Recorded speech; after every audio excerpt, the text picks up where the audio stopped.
Jeudi 9 avril 2020, mesdames, messieurs, bonjour et bienvenue encore une fois sur un nouveau rendez-vous de journal en français. Les titres d'abord. 11 ans après l'assassinat d'Ernest Manirumva, c'est le silence de la part des autorités burundaises, du moment que certaines pistes avaient été explorées par des commissions qui n'ont pas été malheureusement pas efficace à raison de la pression de certains ténors du parti présidentiel. Le rappel des faits et le commentaire des associations de la société civile, c'est dans son journal.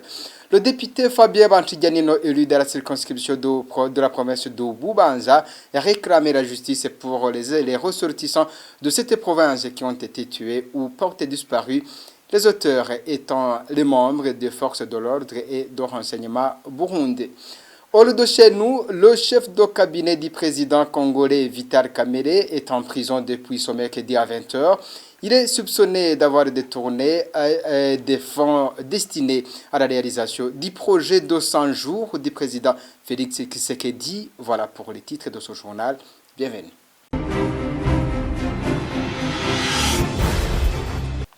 Rebonjour. 11 ans viennent de s'écouler après l'assassinat du militant de la lutte contre la corruption Ernest Manirumva, endossé sur des affaires sensibles portant notamment sur des allégations de corruption policière à grande échelle et des achats illégaux d'armes seraient à l'origine de cet assassinat.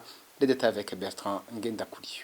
Jeudi 9 avril 2009, la famille et les collègues d'Ernest Manirumva sont réveillés par une mauvaise nouvelle.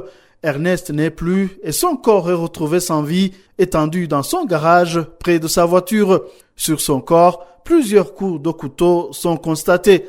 Les proches du défunt ont constaté également que de nombreux documents avaient été dérobés pendant la nuit du crime, tant à son domicile qu'au siège de l'Olicom dans lequel Ernest Manirumva disposait d'un bureau.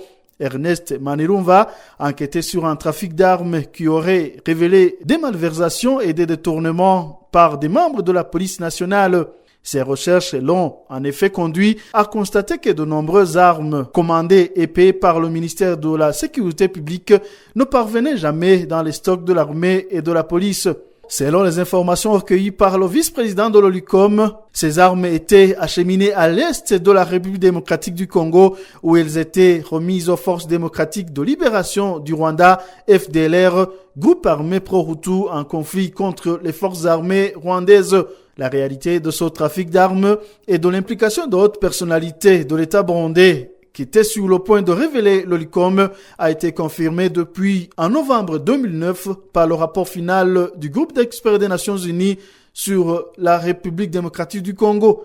Dans le cadre de son enquête sur ces trafics et selon une source policière, Ernest Manirumva se serait rendu officiellement à la direction générale de la police au début de l'année 2009 pour se renseigner sur la date de la commande d'armes la plus récente.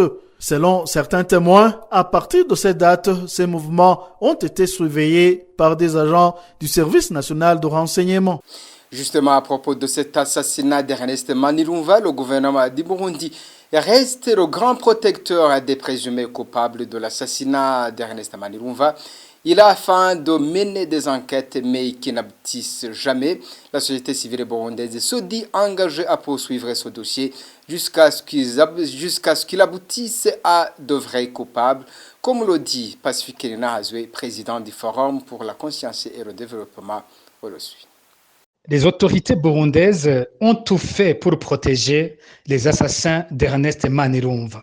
Dans un premier temps, il a été question de protéger les commanditaires de l'assassinat d'Ernest Manirumva et les corps qui étaient impliqués dans ce trafic. C'était notamment la police burundaise, alors dirigée par le général Alain Guillaume Bunyoni, mais aussi le service national de renseignement, dirigé alors par le général Adolphe Nshimirimana. Des rapports du FBI, des rapports des experts de l'ONU sur le Congo et un rapport de la 3e commission d'enquête sur l'assassinat d'Ernest Manirumva ont démontré l'implication de hautes personnalités des services de sécurité du Burundi dans l'assassinat d'Ernest Manirumva et ont demandé des auditions, des tests ADN sur un certain nombre de personnalités. Ici, je rappelle notamment qu'il s'agissait du général Adolphe Nshimirimana, du général Gervais Ndirakobucharias Ndakugarika, du colonel David Nikiza, du major Désiré Ouamahoro et bien d'autres officiers des services de sécurité. procès. La justice burundaise a décidé d'ignorer complètement ses commanditaires de l'assassinat. Dans le même cadre, Pierre Nkurunziza a récemment gracié les exécutants de l'assassinat d'Ernest Manirumva. Je voudrais communiquer ici qu'aujourd'hui, il n'y a plus de personnes poursuivies par la justice burundaise, qu'il n'y a plus de prisonniers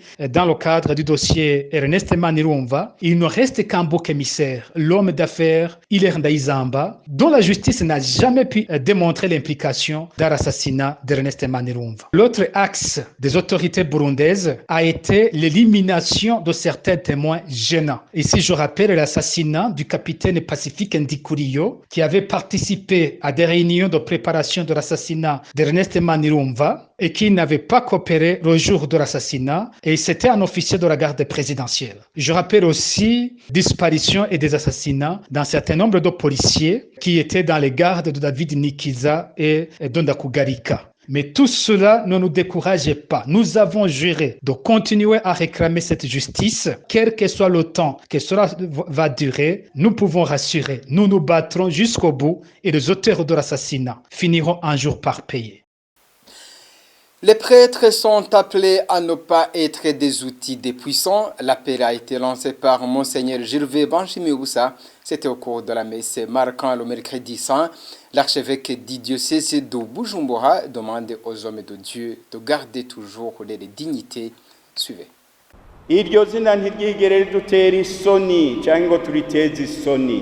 N'ayons jamais honte de ce statut et ne lui faisons jamais honte. C'est un très grand honneur, mais en même temps, une lourde tâche.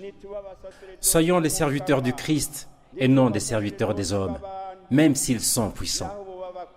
Ne soyons pas des serviteurs d'opinion ou de telle ou telle autre ethnie, parce que nous ne serions plus des serviteurs du Christ, avec la liberté de donner la bonne nouvelle de la délivrance et de sanctifier tout le monde. Nous devenons alors des esclaves au lieu d'être des disciples de Dieu. Nous deviendrions alors des esclaves dont le bonheur dépendrait des dons de nos maîtres. Vivre ainsi, alors que vous avez été prêtre, c'est déshonorer la noble mission. Mon vœu et la prière que j'adresse à Dieu pour vous est que nous soyons des serviteurs du Christ, des disciples de Dieu.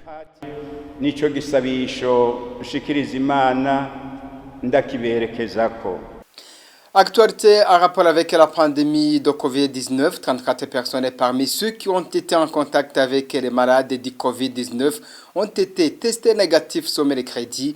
C'est ce qu'annonce le ministre de la Santé Tadei Ndikumana. Il a aussi rassuré que la vie de ceux qui sont hospitalisés se porte bien malgré qu'ils ont encore le virus, selon le test qu'ils ont subi au même moment que ces premiers. Il a profité de l'occasion pour rappeler les règles d'hygiène qu'il faut suivre pour lutter contre la pandémie du coronavirus. Suivez ministre de la Santé, Dr Tadei Ndikumana. Ibipimo byo gusuzuma ubugira kabiri byakozwe ku bagwayi batatu. Le deuxième test a été effectué sur 3 patients atteints du coronavirus, avec 34 autres personnes qui ont été longtemps en contact avec les 3 souffrants du coronavirus. Voici donc les résultats des tests. Les 3 personnes avec coronavirus ont encore été testées positives, mais malgré cela, leur état de santé est très bon. Ils n'ont plus ni toux, ni fièvre et ils s'alimentent bien. Quant aux 34 autres personnes, les tests ont montré qu'aucun n'est atteint par le coronavirus. Parmi ces derniers, 21 avaient été testés une première fois. Aujourd'hui, c'était donc une seconde fois. Les 13 autres, c'était le premier test. Parce que comme nous l'avions dit, nous continuons à chercher quiconque aurait été en contact avec les malades pour le tester. Ainsi, sur base de ces chiffres, nous nous félicitons qu'il n'y ait pas de contagion dans le pays. Parce que, par exemple, les 21 personnes ont été testées 2 fois, comme l'exige la règle, et le test s'est avéré négatif comme la première fois. Tout comme les 13 nouveaux, nous les soumettrons à un deuxième test. Nuko n'aba 13 bashasha twasanze baragiye hamwe n'abajya bagwayi batatu nabo nyene tuzosubira tubapime ubugira kabiri. Voilà, c'était le ministre de la Santé, Dr Tadei Ndikumana. Le gouvernement devrait améliorer le plan de contingence et de lutte contre la pandémie du coronavirus en impliquant notamment les partenaires financiers. Le vice-président du parti Sawanya Frodebu, Léon Ngenda Kumana, En même temps, le candidat de ce parti aux élections prochaines lance un appel à la population de suivre scrupuleusement les conseils d'hygiène des autorités pour combattre ce fléau. On le suit. Tukaraba ingene abantu bagiye bafatwa ingene vyagoranye ko bavugwa n'ibitaro bigasendwa abaganga bagasendwa. Si on voit comment les gens ont été contaminés à grande échelle, comment les hôpitaux et les médecins ont été débordés, c'est vraiment une pandémie. C'est vrai, même en Afrique, on connaît la pandémie, mais on ne peut pas dire qu'on la connaît de la même manière que les pays comme l'Italie. La vitesse de propagation est très grande. Prenons en Afrique du Sud. Dans un mois, ils ont passé d'une seule personne à 1170 personnes contaminées. Cela veut dire qu'elle se répand très rapidement du moment qu'elle n'a pas encore de médicaments. Nous avons vu le plan de contingence que l'État a préparé. Il est bon en soi, mais il mérite quelques améliorations. Nous les conseillons de corriger certaines choses, entre autres y insérer la part des bailleurs de fonds et des experts. Je suis conscient que nous sommes pauvres, mais nous n'avons pas de choix car la santé de la population est en danger, surtout pour ce cas de cette pandémie. Bakaraba bahora badufasha abashoboye kudufasha ngo cyane cyane ngo ibijyanye no kuri iki kiza. Droits de l'homme à présent dans une correspondance qu'il a adressée au procureur de la République à Bubanza, le parlementaire Fabien Banchigani nous demande que les enquêtes soient menées dans sa circonscription où 21 personnes ont été portées disparues et d'autres tuées au cours de son mandat de 2016 jusqu'à 2020. Selon lui, la justice doit être faite à l'endroit de ses victimes. Suivez. J'ai écrit au gouverneur, plutôt au procureur de la République à Bubanza pour lui demander de mener des enquêtes aux personnes qui ont porté disparu et à d'autres qui ont été assassinés dans les communes de Mpanda et Gihanga. Ils sont tous au nombre de 21. Je crois que le procureur pourra mener des enquêtes et arriver à des conclusions satisfaisantes pour ceux qui ont tué ces gens, parce que les traités sont connus.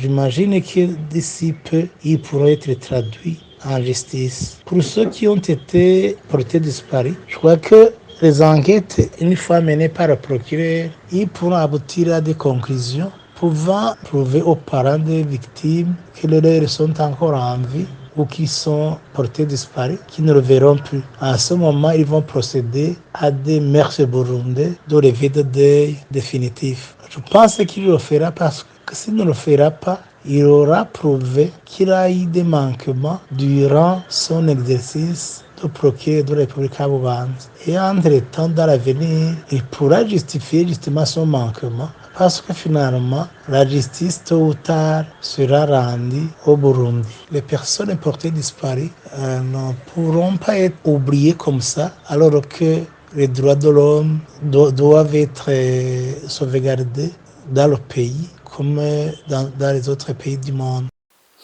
Voilà, c'était Fabien Banchiganino, député élu dans la circonscription de la province de Bubanza.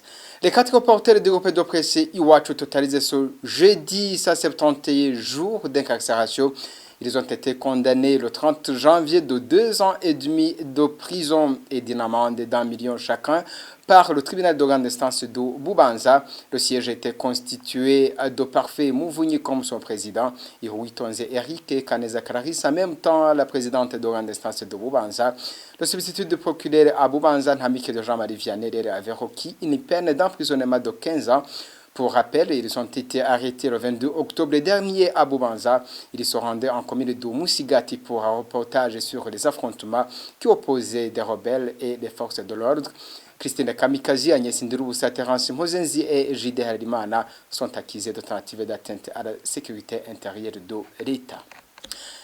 Avant de clore ce journal, en République démocratique du Congo, Vital Kamere, directeur du cabinet du président, a été incarcéré ce mercredi. Le procureur a pris la décision de l'envoyer à la prison de Makala après l'avoir auditionné au parquet général dans le cadre de l'enquête sur les fonds alloués au programme de 100 jours du président Félix Tshisekedi au début de son mandat en 2019. Reportage signé Thierry Biginindavi. Peu avant 20h, à l'issue d'une longue audition de 6 heures du procureur général de la République, Vital Kamerhe a été conduit à la prison centrale de Makara sous escorte policière. Le chef de cabinet du président de la République démocratique du Congo était arrivé aux alentours de 13h au parquet général près de la cour d'appel de Matete à Kinshasa. Il avait répondu à l'invitation du procureur général qui souhaitait lui poser certaines questions dans le cadre de l'enquête sur l'utilisation des fonds alloués au programme d'urgence de 100 jours mis en place par la présidence en mars 2019. Kamerhe a été interrogé sur son rôle dans une affaire de corruption concernant des projets de construction qui relevaient de sa compétence pendant les 100 premiers jours du mandat du président Félix Tshisekedi. Parmi les chefs d'accusation que le procureur lui a notifiés, son rôle dans la passation des innombrables contrats gré à gré par les services de la présidence congolaise. Parmi ces contrats, la gigantesque marché de construction des maisons sociales préfabriquées et des Sodomuto de Kinshasa. Une affaire qui avait déjà coûté la prison de Makara aux 3 responsables des sociétés de construction à Kinshasa. Interrogé par l'AFP sur cette arrestation, le porte-parole du président congolais a répondu que M. Tshisekedi ne commente pas les décisions de la justice. Les partisans de M. Vital Kamerhe ont manifesté dans sa ville natale de Bukavu, à l'est de la RDC. Merci à Thierry Bigirindav. C'est ici que prend fait ce journal. Merci de l'avoir suivi. Au prochain rendez-vous.